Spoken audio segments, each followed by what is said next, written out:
Sorry, just going to record so that folks who can't make it live can watch it later.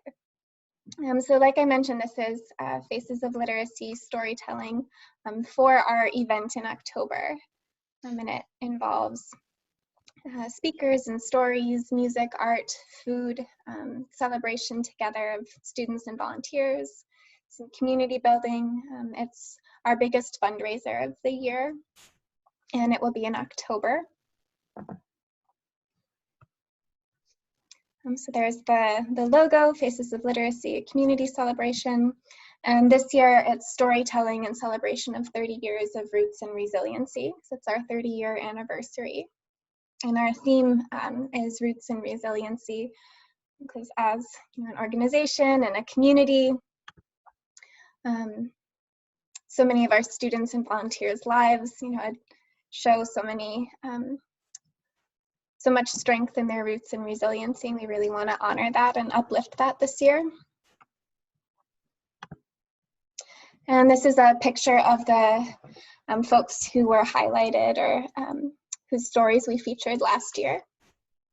So you might recognize William and Maria, Chadwilai, Jane, Sandra, and Angela, and then Chadwilai's daughter.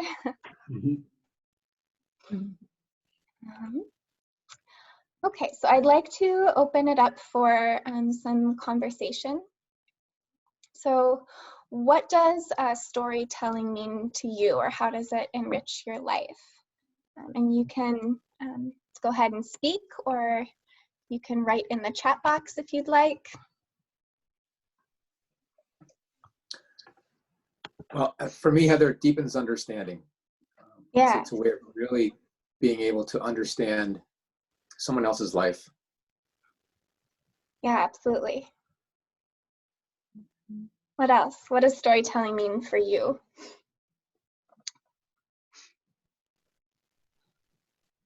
I think for me, it's always enabled me to put people into context, and which I really enjoy, getting an understanding where just, kind of putting a frame around their story, around their life and where they're from, and just gives it much more depth and enriches it. Yeah. Yeah. Build connections. Correct. Okay, so this is a quote from Philip Pullman, who's an author. So he says, "After nourishment, shelter, and companionship, stories are the thing we need most in the world."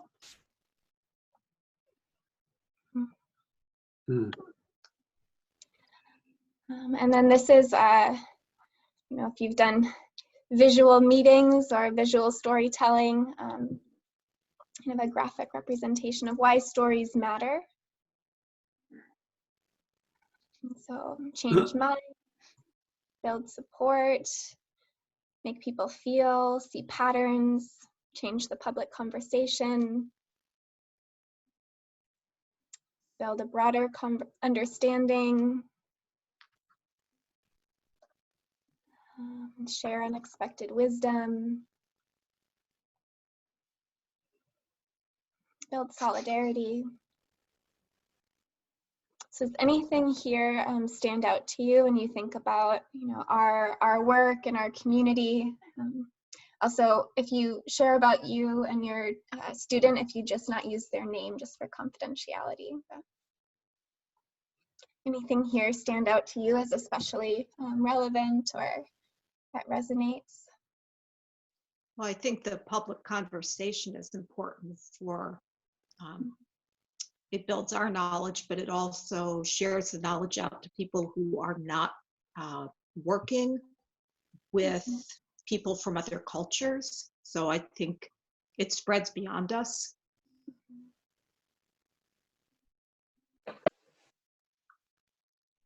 Yeah, it builds connections across the community, across parts of the community who might not often be in relationship with one another, might not understand each other.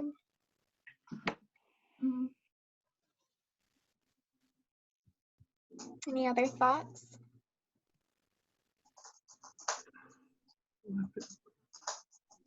There's one on there called Challenge What People Think They Know. Mm, Turn assumptions around, which I think is important for folks who might be stuck in a rut with their channel or what tribal information they listen to. yeah. I think if people hear another perspective, especially if it's personal, which Mhm. storytelling can be, about somebody's own personal experience with another culture or their own culture, Mhm. it can challenge what people thought and assumed and what they heard from maybe non-experts who claim to be experts. Yeah, especially the way our media works with, feedback loops and bubbles. Yeah. Okay. And then lastly, this is a quote from Nick Shire, who's the founder of Heartbrain. They do writing workshops and trainings, and Nick was also the executive director of Fox Valley Literacy. And she says, stories are essential to human connection. We all need to learn how we want to use our voices, and we all need to learn how to listen to others. So I think that's really powerful. So often for many of our students, they're learning how to use their voices in really, really challenging, kind of new, brave ways. And same for our volunteers, that we might be sharing with somebody a level of who we are that we don't often get to in other contexts. And then also, how do we want to listen to each other, often across lived experience differences or ideological differences. Okay, so a little bit about Faces of Literacy and our storytelling invitation. We're inviting students and tutors to tell a story together. So in the past, we had just invited students to talk about, being a student in Fox Valley Literacy and their goals. This year, we're inviting students and tutors to each tell a story from your life, but to go through the story kind of creation and telling process together as partners. If you would like, you don't necessarily have to do it that way, but that's kind of the invitation. Kind of builds a more even dynamic between students and volunteers in some ways, builds the relationship, which is such a rewarding part of tutoring. And we really want to share, our amazing volunteers have so many wonderful stories. We want to share those as well and kind of honor all of the different parts of our community and not just students. So the invitation is to share a story from your life, not about the organization. And to keep it short, so aim for about 1 page. And our theme is roots and resiliency. So when you think about roots, that might be where you come from, history, practices, and community, things that connect you to your ancestors, culture, and hopes, things that make you who you are. And we'll talk more about this later, but we're inviting folks to incorporate art. And so we have some kind of abstract art here representing roots. But if you think about your own life, what would be an example of your roots that maybe would be meaningful for you to tell a story about? You don't have to stick with it, just whatever comes to mind.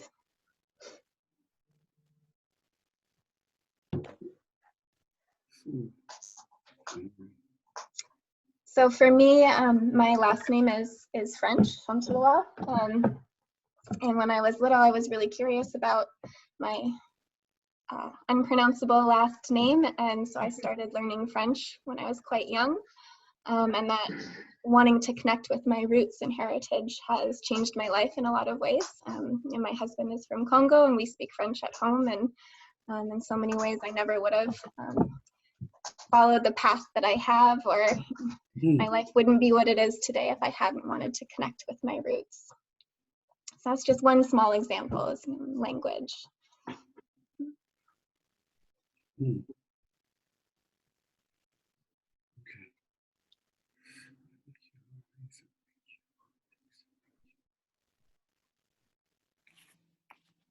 Okay.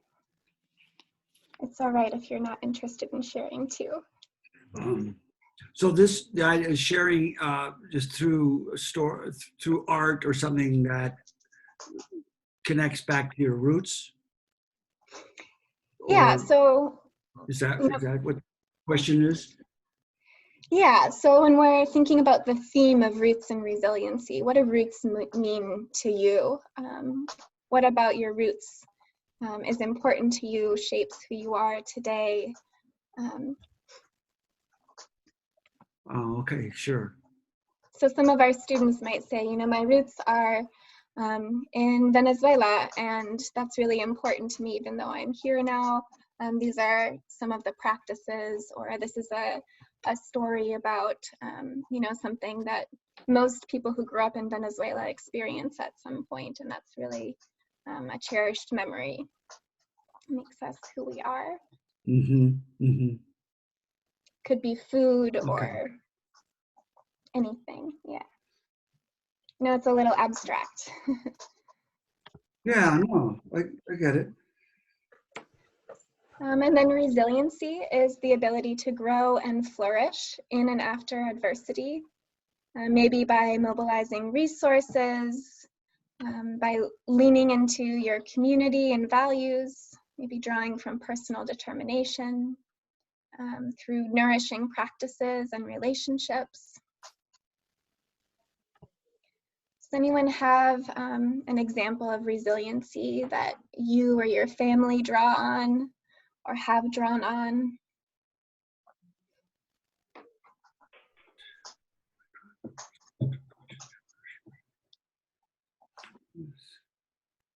Yeah. Wow. My wife has been real involved with a family from Congo, and they're an example of resiliency. And they just moved here about 4 years ago, and they've gone through a lot being here, and they're doing really well. The kids are doing really well. They're learning, and they're just starting to get into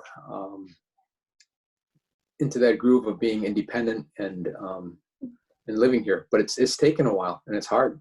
Yeah. Yeah, big adjustment. Yeah. Yeah. So in high school, my friend group and I went through some kind of shared, I don't know if trauma is the right word, but maybe, and we all did art together. And that's an example of a practice that really helped us to be resilient. Or maybe cooking. Yeah. Okay, so we're gonna watch a video here, just as an example of the kind of story and length. And it doesn't need to be as serious as this story, but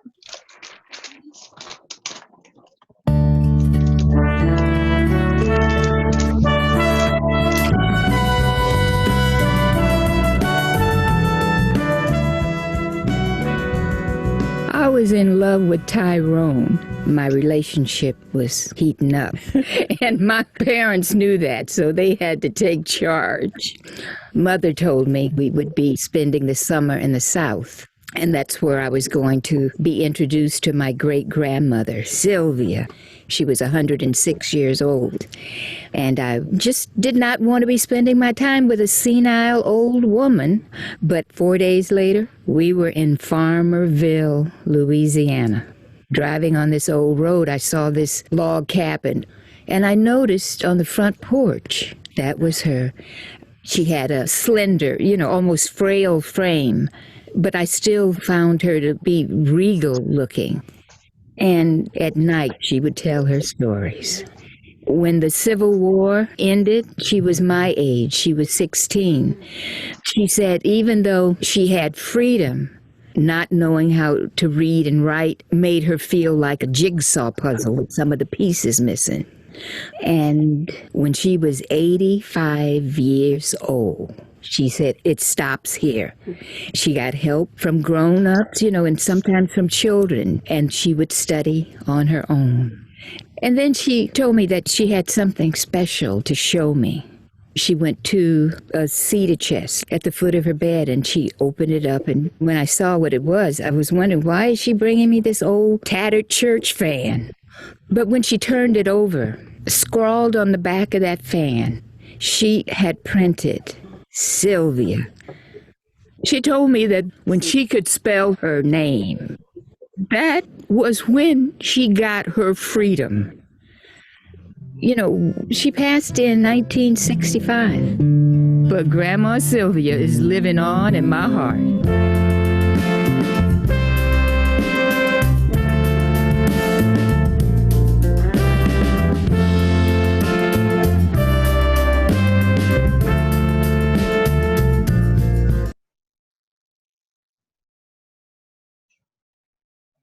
Okay. Good start.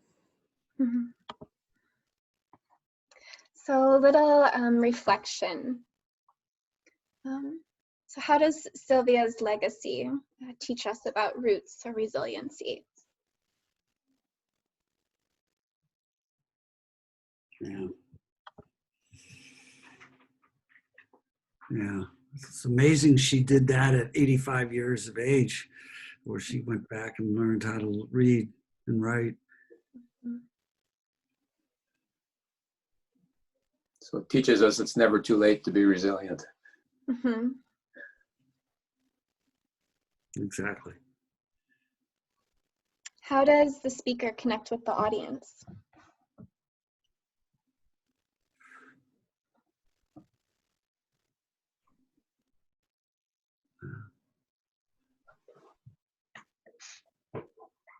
So she brings you in right away. She's talking about how things were heating up with her boyfriend, Tyrone. She talks in a way that I think most people can relate to, feeling and kind of telling a story from our own lives in that way. That her parents weren't excited about that, so they sent her off to her grandma, and she really didn't want to spend time with an old lady.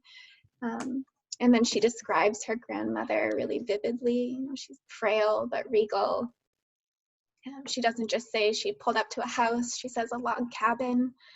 So she helps us to really picture what it was like to be in the story.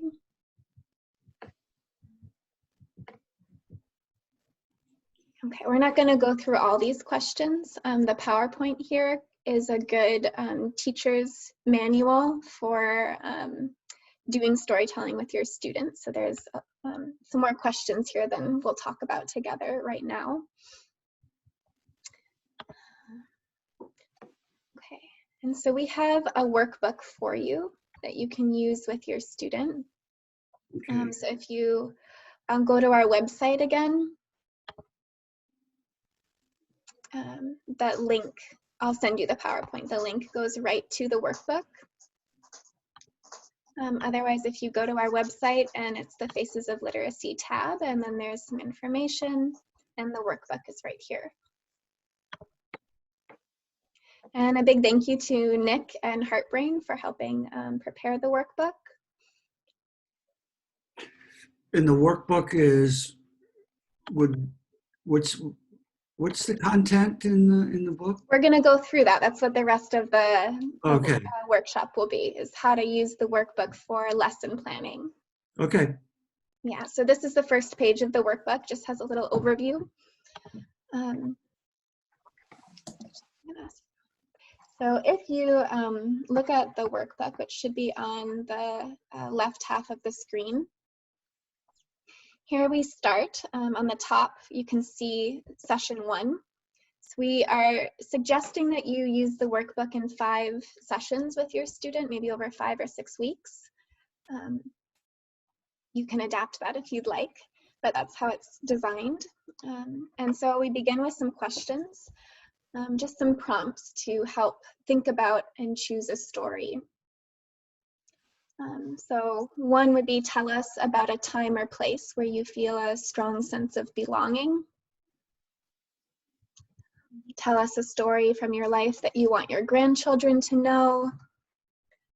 Tell us about food, an object, or clothing that is meaningful to you. And tell us about someone in your life who has been a hero for you.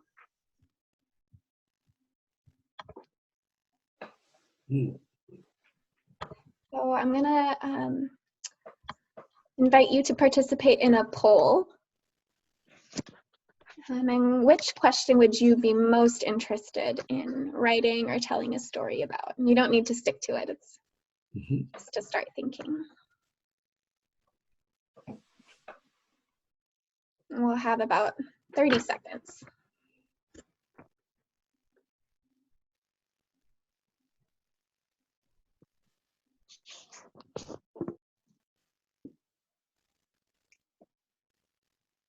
And about 10 more seconds if you'd like to participate.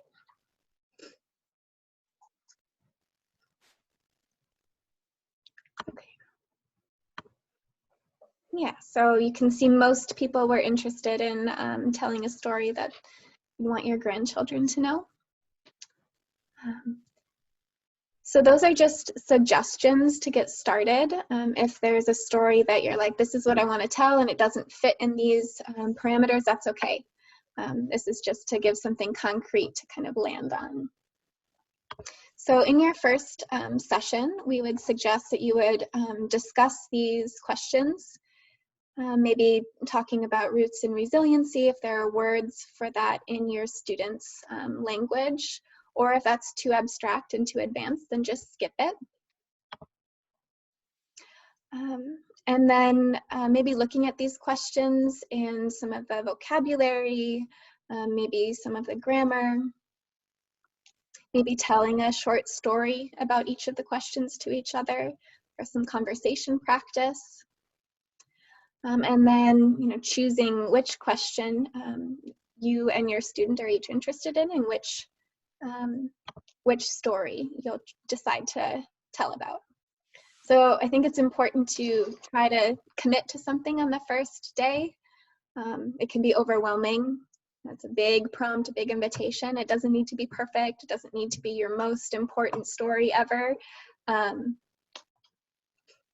just committing to something. So Brianne, for example, wrote a story about learning how to make her great-grandmother's rolls with her mother and what that meant to her. So it doesn't need to be something really intense and kind of fantastic. It can be a simple thing. Okay. So then we have a page for homework.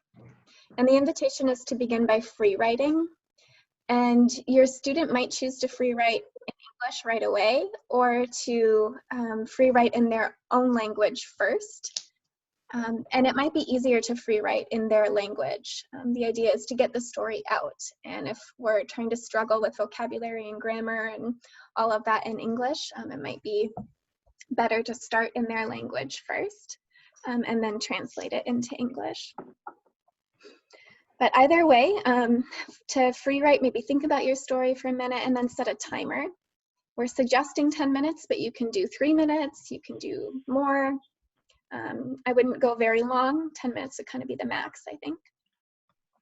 And then just write your story however it comes to your mind. It doesn't need to be perfect. This is just kind of getting it out. We can change it lots and edit. Now is not the time to analyze what we're writing. It's just free writing whatever comes.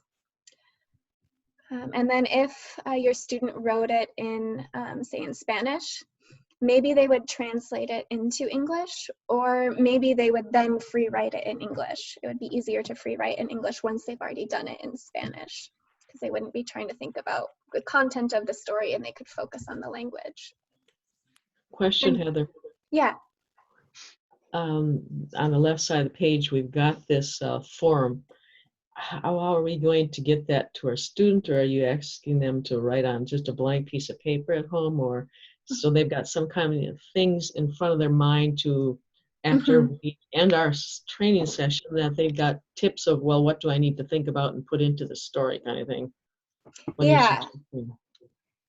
We can email this. We'll email all of the recording and the slides and the workbook to everyone, and we can email it to students so if they have access to a computer or a smartphone.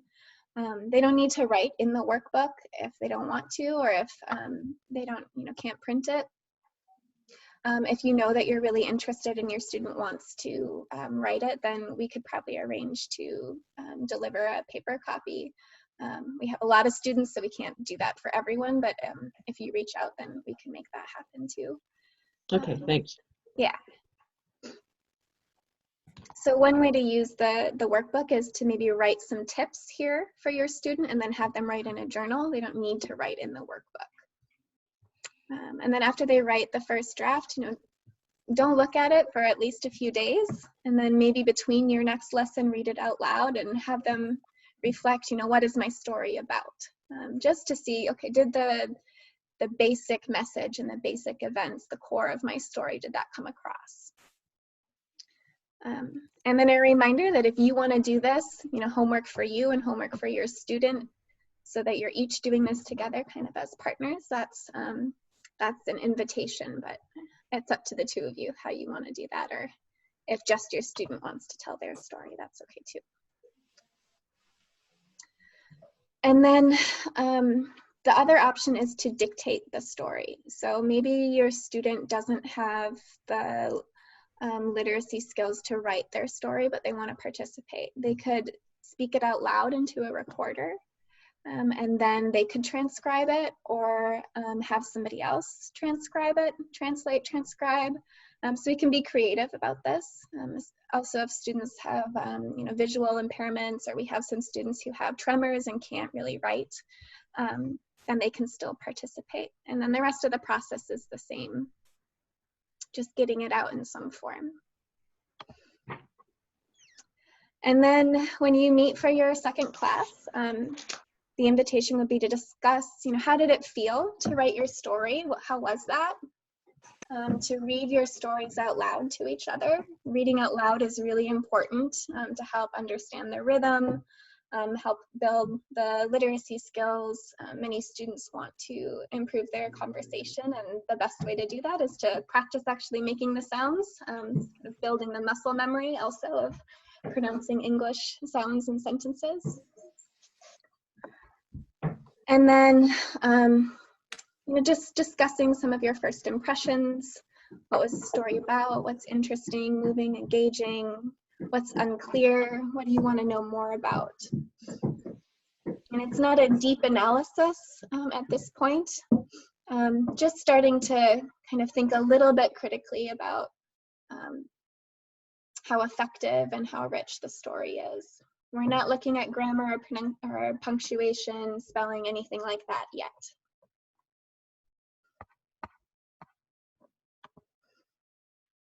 And then we have a set the scene here.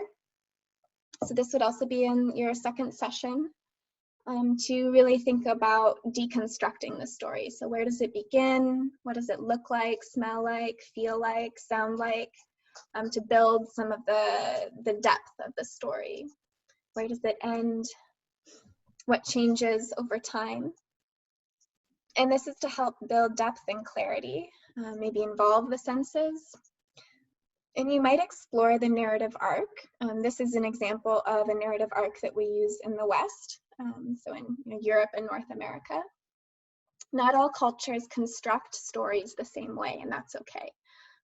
So you might explore, how do North Americans typically construct a story with the hook, rising action, climax, solution, call to action. That might be different than your students' culture. And so educating and then letting them choose what structure they want to use.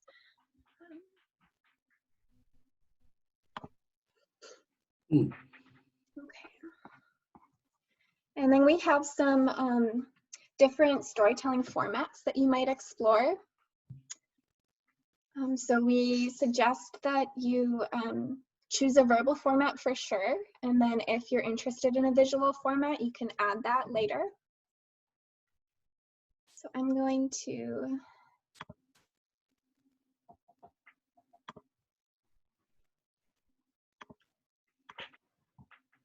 offer another poll here. So which of the verbal formats would you be most interested in exploring? 3. So narration, conversation, poetry, fiction inspired by your life, autobiography, biography of someone important to you, folktale from your culture, a song. There might be others that we didn't think of.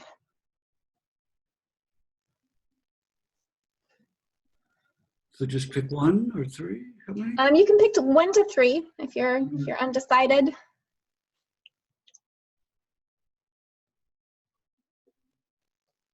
About 10 more seconds.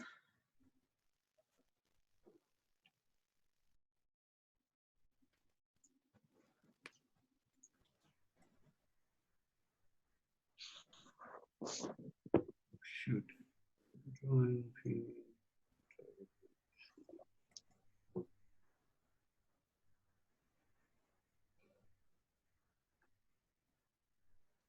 More than 10 seconds. Okay, I'm gonna end here. That's okay if you didn't participate. So narration, maybe fiction, biography, folktale, some poetry. Awesome.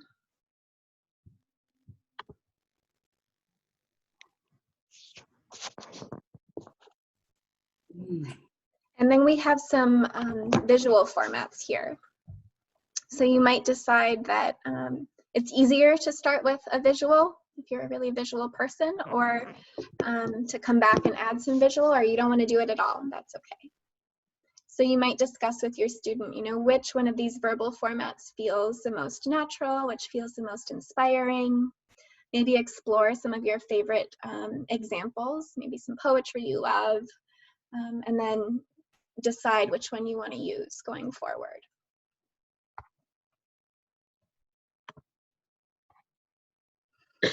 And then the option is to maybe talk about visuals, or you could come back to that later. Okay, so we have another example story here.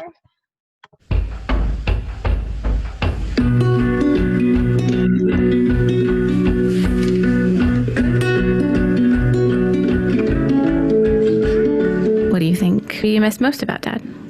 Just him being there. It was always great. Dad's been gone 3.5 years. What would you say to him, maybe, if you could? Well, I'm a teenager. I'm sure he would tease me about that. It's funny. He always would find people in crowds and say, that looks like what Olivia's going to look like. He was proud. Very, very proud. You said you remembered the day that we found out Dad did die. You want to talk about that or not? The night before, I was in my bed and I'd heard the ice go off in the refrigerator. And I was like, what in the world? Is someone up? And so I got up and it was Dad. He said, hey, Olivia, do you want some cereal? And I said, sure. We got some Cheerios and we just ate our Cheerios together. I remember that I stayed home from school because I was playing hooky. And you came in my room, you were on the phone and you were crying and you told me to get dressed and get in the car. We got to the hospital. I didn't know what was going on. I had overheard enough conversation that I figured out that Dad had died. And I was holding back tears. That's all I remember. He was such a larger-than-life personality. And he just finished his doctorate. And he just had a baby. It was just terrible. Anything that you want to share about what you've learned from having to face grief as a young person? Talking about it is one of the best things you can do. And it's not going to feel that way at all. Because you want to keep to yourself and say nothing and do nothing and just sit there for weeks and just cry. But it's just so much better when you talk to someone else. Crying together is so much better than crying alone.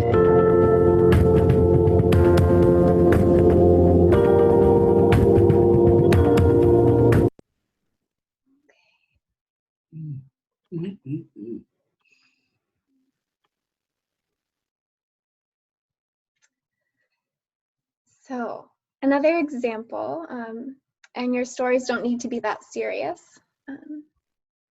but just thinking about what is the effect of telling their story as a conversation rather than a narration.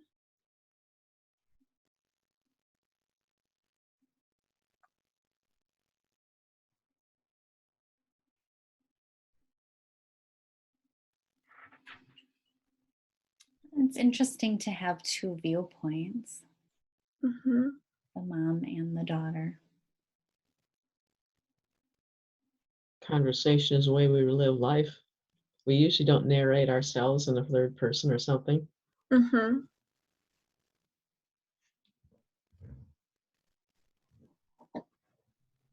I feel a little bit like I've just dropped into that moment in their life. You know, they're not telling the story for me. I don't really exist in that moment. Just privileged to be there witnessing their moment. Yeah. Whose story was that? Was it just one person's story, many people? Yeah, I think it was the whole family story. Mm-hmm. Who's their audience?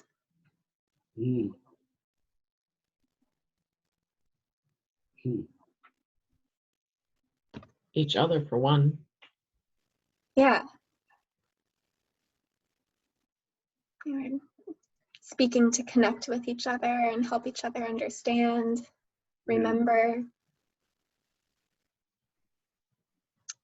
Also, young people. At the end, she asked, is there anything that you want to share about going through grief as a young person? Oh, sure. And she gave some advice. Yeah. Yeah. Yeah, so you might think about some of those things at this point as you're working through your stories with your student. And then the homework is to revise, thinking about detail, description, events, focus on making your story clearer and richer, maybe exploring vocabulary. So maybe looking up some synonyms for descriptive words and finding words that mean more exactly what you're talking about. So we're not saying, go in the thesaurus and find the most advanced kind of jargony word you can that sounds impressive, but really learn so for example, in Silvia's story, she said her grandmother looked frail. Maybe originally she could have written she looked weak, and then decided no, frail really gets to the essence of what I'm trying to say of how my grandmother was better. And so replacing that word with one that's more true. And then if you've chosen a different verbal format, so if you wrote it at first as a narration and then you want to do song lyrics moving forward, then the invitation is to start over doing a free write as song lyrics or as a poem or as a conversation. Maybe first reading some examples of that poetry or song lyrics that you love and thinking about what makes them captivating, how are they organized.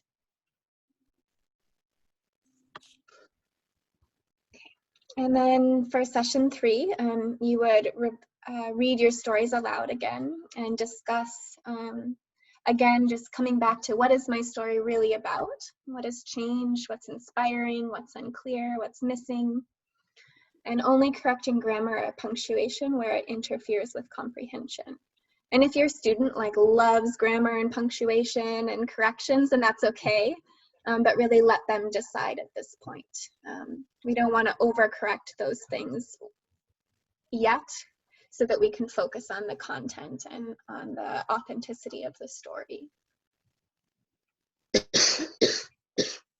And it might be a good time to come back to reflecting on, why do stories matter and why does this story matter? What do I really want this story to communicate?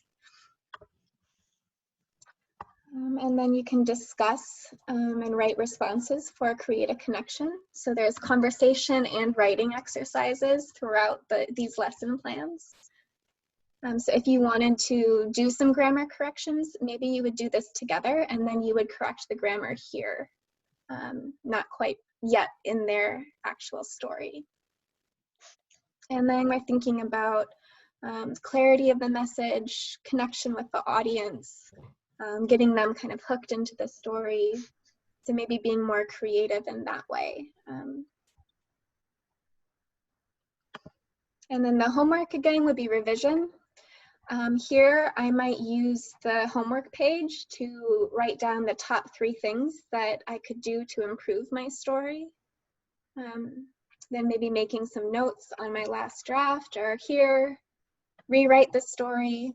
Again, don't read it for a couple days, and then start reading it out loud, maybe to myself, maybe to, if you have a dog or a plant, or starting to read it out loud and feel and hear your story that way. It'll be much clearer than just reading it in your head. And those couple days without seeing it or thinking about it are really important to come back to it fresh.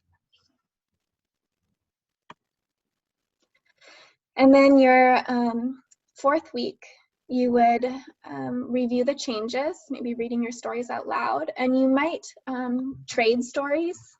So maybe one week I would read my story and you would read yours, and the next week we would trade and I would read your story and you would read mine, so we can hear our stories in somebody else's voice. It'll also help make clear where our story isn't clear to other people. So review the changes. Is there anything left that you're unsatisfied with? You could start reviewing for grammar, punctuation, and spelling if you haven't already. And then one last activity to think about clarity is, especially if you or your student are multilingual or multicultural, and you're talking about things that a broad audience might not understand. So a lot of Congolese people have a lot of rituals and emotional attachment around a food called ugali. Most Americans won't know what that is. So if I'm talking about ugali, I'm going to need to explain what that is. So just checking for jargon or for specific vocabulary. And then if I didn't use any words from my first language or from my culture, maybe my story would be richer if I did. So if I speak Spanish, maybe if I'm writing a story about my grandmother, I would use the word abuela, which is grandmother, instead of grandmother. And then just making sure that we understand what we're talking about from context or from providing a definition. Or maybe at the beginning, introducing my grandmother, my abuela, Okay. And then your homework is to start sharing your story with other people if you haven't already. So reading your story out loud to at least one person, and asking at least one other person to read your story out loud to you. Timing how long it takes. It shouldn't be more than about 3 minutes. The stories from StoryCorps that we've been listening to have been between 2 and 2.5 minutes. So then discussing these questions, maybe writing their feedback, and then editing or rewriting your story one more time.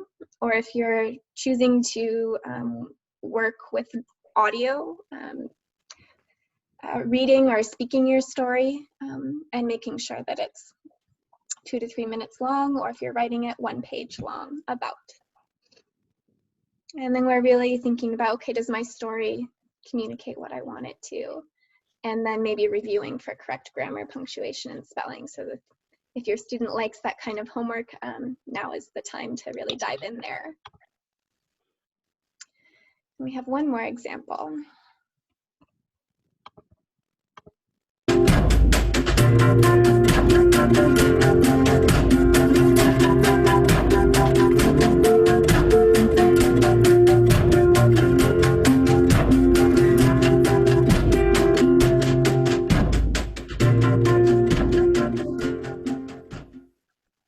My name when I started kindergarten was Ramon.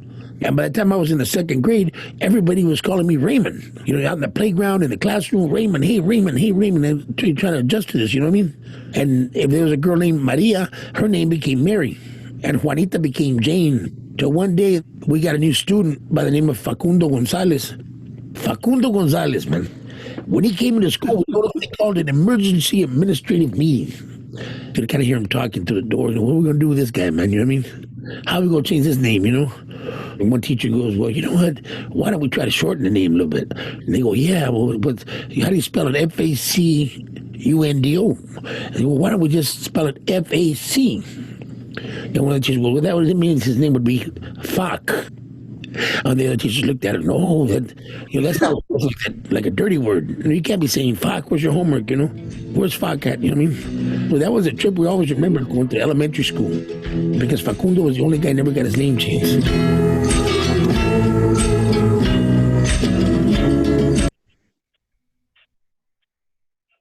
Oh, it's a great story. Yeah. And it's short. That was 1.5 minutes. So we doesn't need to be too intimidating, right? So when we're thinking about using our authentic voices, we want to find that balance between my authentic voice and making sure that others can understand what I'm communicating. So as we're doing grammar and vocabulary corrections, those should focus on things that are needed for the story to be clear and that meet our students' learning goals. So not every student might end up with a grammatically perfect story. Maybe that's where they want to go, and if they do, then that's okay. But maybe that's not their priority, or that would mean it would stop being their story and it would become your story as the tutor. So it's finding that balance. And so we're not rewriting our students' stories or our own stories so that it's in proper or standard English. We want to allow each of us to use our unique voice so that our story tells who we are and where we come from. And the goal is to help our students especially communicate clearly in their own voices. So in the story about Facundo, he says, Facundo Gonzalez, man, we're not going to change that to be something more formal because it takes away his authenticity. It takes away who he is and how he actually speaks and communicates and tells his own story.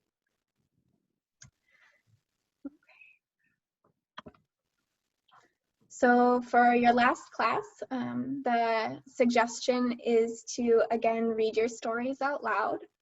And you might have fun with it, now or throughout the process. You might act it out as you're telling it. You might tell your story with a family member. You can make videos of yourself or recordings of yourself or your student telling your story. You can be fun with it. It doesn't need to be a formal sitting doing the same thing every time.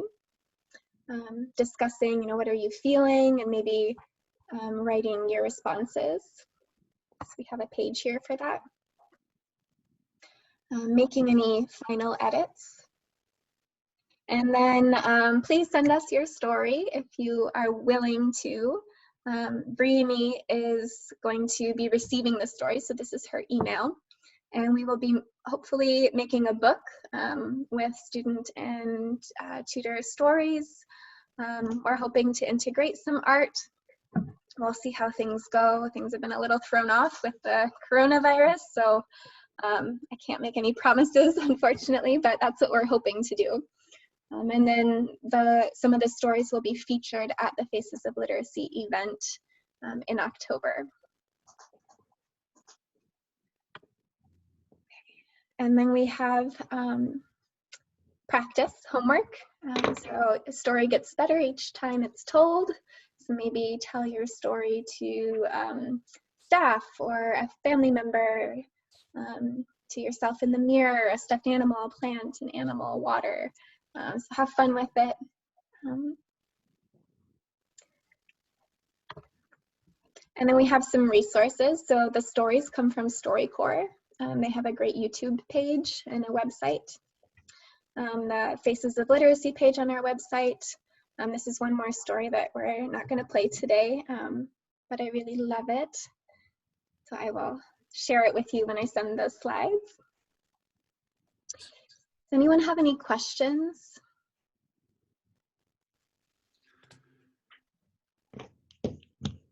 So the idea is to, if our students are willing to engage with them now on this endeavor,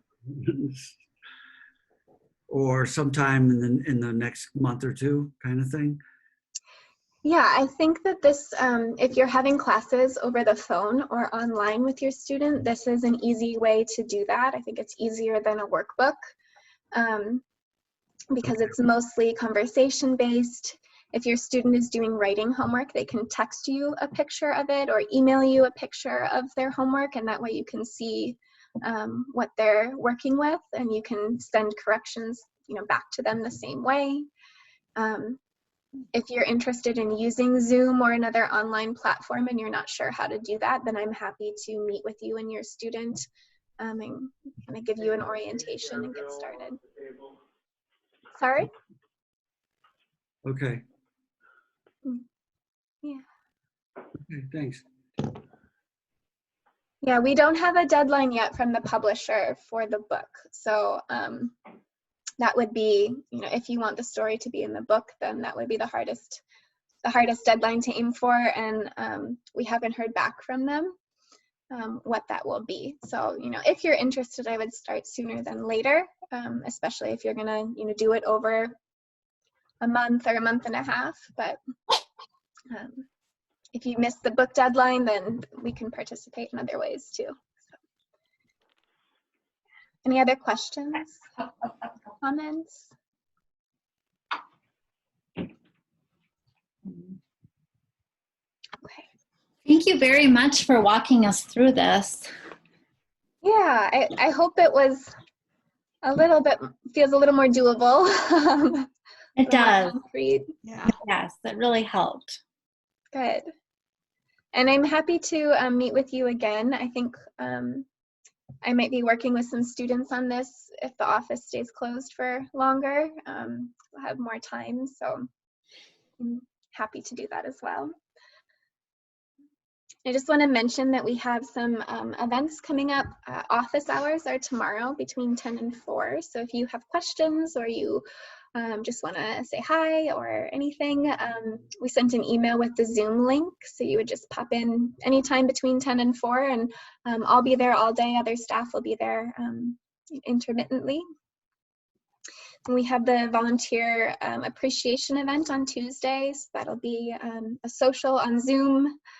It'll be more fun than it sounds, I hope. And some bingo. That's between 3 and 5:30. So between 3 and 5, we'll have kind of fun getting to know you conversation circle questions. And then 5 to 5:30 will be bingo. And then on Wednesday, the 29th, Wisconsin Literacy is having the celebration of literacy. And it's normally in person, but it's going online this year. They'll have a few speakers, I believe, kind of bigger speakers, and then they're giving recognition to some students and volunteers. And one of our volunteers she won an award for the literacy volunteer statewide. So come congratulate her and hear a little bit about her story. Great. Yeah. Okay, so I will send this out, the recording and the slides and the workbook in an email. Okay. Feel free to be in touch. Okay, thank you. Thanks, Thank you, Heather. Heather. Thanks, Heather. Thanks, everyone. Appreciate it. Well Yeah, done. thanks so much for all you're doing and for coming. And Any kind of social action right now is yeah. Yeah, getting antsy. nice to see you. You too.